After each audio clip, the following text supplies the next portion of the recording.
एक नए वीडियो पर आज हम लोग देखने वाले हैं बिहार बोर्ड क्लास 12th के लिए हिंदी का बहुत इंपॉर्टेंट ऑब्जेक्टिव क्वेश्चन। और मैं जितने भी ऑब्जेक्टिव क्वेश्चन लाया हूं ये एग्जाम में, इससे बाहर एग्जाम में एक भी क्वेश्चन नहीं आएगा। अगर आपका भी सपना है कि 100 में 100 स्कोर करना है और एग्जाम में एक भी क्वेश्चन आपका ऑब्जेक्टिव क्वेश्चन गलत ना हो तो पूरे वीडियो में बने रहिए। निश्चित आप उतना बेहतर करेंगे जितना खुद से वादा नहीं करते हैं। और मैं बता रहा हूं ना कि एग्जाम में इससे बाहर नहीं जाएगा, तो निश्चित आप पढ़ के जाइए, इससे बाहर एग्जाम में नहीं आएगा। जो भी वीडियो यूट्यूब पे अपलोड किए जाएंगे उसको प्रतिदिन आप पढ़ेंगे तो निश्चित आप बहुत ही बेहतरीन करने वाले हैं। तो चलिए वीडियो को स्टार्ट करते हैं और एक एक करके क्वेश्चन को समझते हुए चलते हैं लोग। तो देखिए पहला क्वेश्चन क्या दे रखा है कि कवित के लेखक कौन है। कवित जो है एक प्रकार का कविता है, आप लोग पढ़े होंगे क्लास 12th में। इसके लेखक पूछ रहा है भूषण है कि तुलसीदास हैं कि सूरदास हैं कि मलिक मोहम्मद जैसी हैं। तो मैं बता दूं कि इसका राइट जवाब होने वाला है भूषण। कवित के लेखक कौन है तो भूषण है, याद रखिएगा। और तुलसीदास कौन सा कविता लिखे हैं तो पद कविता लिखे हैं। और मलिक मोहम्मद जैसी कौन सा लिखे हैं तो कड़वा पाठ लिखे हैं। देखिए जो भी आप लोग को एक्स्ट्रा लगे उसको भी नोट डाउन कर लीजिएगा, क्योंकि देखिए एक्स्ट्रा क्वेश्चन अगर समझते हुए चलेंगे लोग तो आपके एग्जाम के लिए बहुत ज़्यादा इंपॉर्टेंट होगा। अगले क्वेश्चन पे आ जाते हैं। देखिए क्या क्वेश्चन है। अगला क्वेश्चन है कि भूषण का जन्म कब हुआ था। 1613 ईस्वी में, 1715 ईस्वी में, 1498 ईस्वी में और 1543 ईस्वी में। तो मैं बता दूं कि भूषण का जो जन्म हुआ था आप लोगों को याद रख लेना है। 1623 ईस्वी में भूषण का क्या हुआ था, जन्म हुआ था। और आपसे पूछा जाएगा कि आखिर जन्म कहाँ हुआ था, तो याद रखिएगा तिकवापुर। कहाँ पे, तो गांव का नाम था तिकवापुर।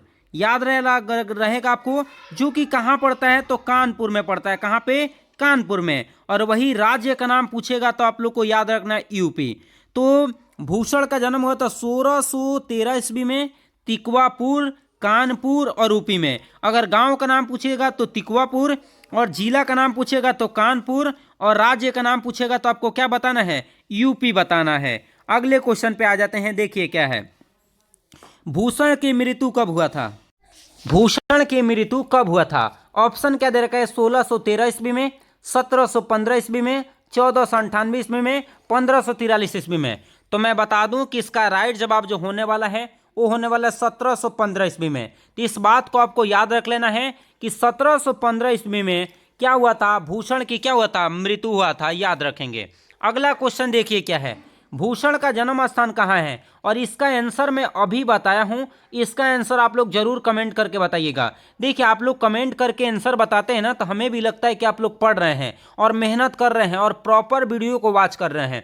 अगर एग्जाम में बेहतर करना है तो देखिए प्रॉपर वीडियो को वॉच करना ही करना है। और जिस क्वेश्चन का आंसर पूछा जाए आपसे तो जरूर आपको कमेंट करके जाना चाहिए, ताकि आपका भी प्रैक्टिस होगा और आप एग्जाम में बहुत ही बेहतरीन करेंगे। अगले क्वेश्चन पे आ जाते हैं। देखिए क्या है, भूषण के पिता का नाम क्या था। रत्नाकर त्रिपाठी, महेश दत्त, राहुल, इनमें से कोई नहीं। तो मैं बता दूं कि भूषण के पिताजी का नाम था रत्नाकर त्रिपाठी। इस बात को याद रख लीजिएगा। और ये 2023 में क्या किया गया था, पूछा गया क्वेश्चन है। क्या पूछा गया था कि भूषण के पिताजी का नाम क्या था। तो आप लोग को याद रखना है रत्नाकर त्रिपाठी था, याद रखना है। अगला क्वेश्चन देखिए क्या है, भूषण की प्रमुख कृतियां कौन कौन है। भूषण हजारा है, भूषण उल्लास है, भूषण शिवा बावनी है, इनमें से सभी है। तो मैं बता दूं कि इसका राइट जवाब जो होने वाला है इनमें से सभी होने वाला है। क्योंकि देखिए भूषण हजारा भी है, या भूषण क्या है, उल्लास भी है, शिवा बावनी भी है। ये सभी के सभी किसके द्वारा लिखा गया है, भूषण के द्वारा लिखा गया प्रमुख कृतियां है। और एग्जाम में कृतियां से क्वेश्चन बहुत ज़्यादा आते हैं, इसलिए कृतियां को बिना इग्नोर किए आपको याद करके जाना ही जाना है, ध्यान रखिएगा। अगला क्वेश्चन देखिए क्या है, भूषण की कृतियां है, शिवराज भूषण है, शिवा बावनी है, छत्रसाल दशक है और इनमें से सभी है।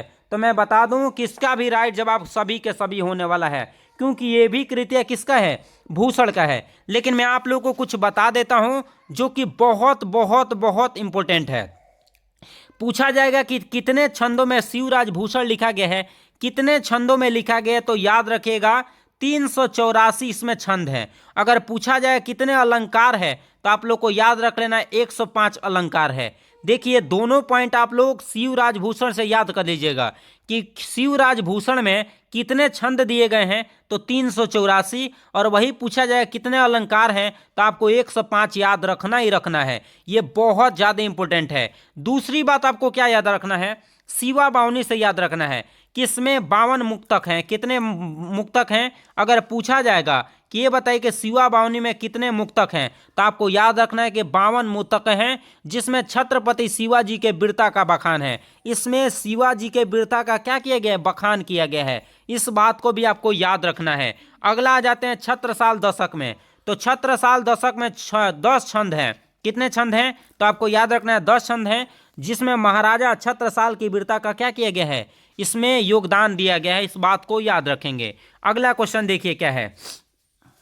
देखिए क्वेश्चन क्या दे रखा है कि भूषण के कविता में कौन सा रस पाया जाता है, श्रृंगार रस, भक्ति रस, वात्सल्य रस, वीर रस। और मैं बता दूं कि ये क्वेश्चन इतना इंपॉर्टेंट है कि 2021 में, 2022 में, 2023 में लगातार ये क्वेश्चन पूछा गया है। और मैं बता दूं कि इसका राइट जवाब जो होने वाला है वो सी नंबर, डी नंबर बिल्कुल सही होने वाला है, वीर रस है। भूषण के कविता में कौन सा रस पाया जाता है, तो आपको याद रखना है वीर रस पाया जाता है। अगला क्वेश्चन देखिए क्या है, भूषण किस काल के कवि हैं। आपसे क्या पूछ रहा है कि भूषण किस काल के कवि हैं। ऑप्शन में क्या है, भक्ति काल, रीति काल, भूषण काल, इनमें से कोई नहीं। तो मैं बता दूं कि भूषण जो है वो किस काल के कवि है, इस बात को आपको याद रखना है। इसका राइट जवाब जो होने वाला है आप लोग याद रखिएगा, रीति काल के कवि हैं। किस काल के, तो रीति काल के कवि हैं कौन, भूषण।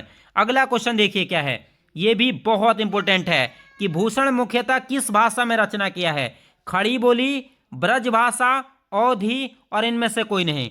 तो मैं बता दूं कि इसका राइट जवाब जो होने वाला है, जो भी रचना किया गया है वो ब्रज भाषा में किया गया है, इसलिए इसका राइट जवाब क्या होने वाला है, बी नंबर बिल्कुल सही होने वाला है। अगला देखिए क्या है, शिवा बावनी में किसकी वीरता का बखान है, शिवाजी के, महाराणा प्रताप की, शिव जी की, और इनमें से कोई नहीं। तो मैं बता दूं कि इसका राइट जवाब जो होने वाला है शिवा बावनी में किसका, तो आपको याद रखना है शिवाजी का बखान किया गया है। किसका, शिवाजी का बखान किया गया है, वो भी कितने मुक्तकों में, तो आपको याद रखिएगा 52, जो कि बहुत इंपॉर्टेंट है। अगला देखिए क्या है, शिवा बावनी में कितना मुक्तक हैं, इसका आंसर आप लोग कमेंट करके बताइए, क्योंकि अभी मैं इसका आंसर बताया था और मुझे भरोसा है कि इसका आंसर आप लोग जरूर कमेंट करके बताएंगे, और बताएंगे तभी आप बेहतर करेंगे, और हमें उम्मीद है कि आप लोग बता के जाएंगे। अगला देखिएगा, छत्रसाल दशक में कितने छंद पूछ रहा है, 110 से, 310 से, 250 से, और 10 है। तो मैं बता दूं कि छत्रसाल दशक में कितने हैं, तो आप लोग को याद रखना है 10 छंद हैं। इसका राइट जवाब क्या होने वाला है, डी नंबर बिल्कुल सही होने वाला है। अगला क्वेश्चन देखिए क्या है, शिवाजी के पुत्र का नाम क्या था, साहू जी, यज्ञसेन, भानु प्रताप, और रुद्र प्रताप। तो मैं बता दूं कि छत्रपति शिवाजी के पुत्र का नाम क्या था, साहू जी नाम था। तो इसका राइट जवाब क्या होने वाला है, ए नंबर बिल्कुल सही होने वाला है। इसके साथ साथ याद रखिएगा, और आपको याद रखना है क्या चीज, राजा छत्रसाल। ये राजा छत्रसाल भी किनके पुत्र था, तो ये भी याद रखिएगा कि शिवाजी का पुत्र था, जो कि कहाँ का राजा था, याद रखिएगा पन्ना के बुंदेल का राजा था। कहाँ का, पन्ना के बुंदेल, याद रखिएगा पन्ना के बुंदेल का राजा कौन था, राजा छत्रसाल, जो कि किनका लड़का था, शिवाजी का। तो शिवाजी के 2 लड़के का नाम याद रखना है, साहू जी, और पन्ना के बुंदेल छत्रपति कौन है, छत्रसाल, आपको याद रखना है। अगला देखिए क्या है, भूषण के प्रिय नाम कौन है, छत्रपति शिवाजी एवं क्या जी, छत्रसाल, राणा प्रताप और राणा संगा, अकबर और मान सिंह, इनमें से कोई नहीं।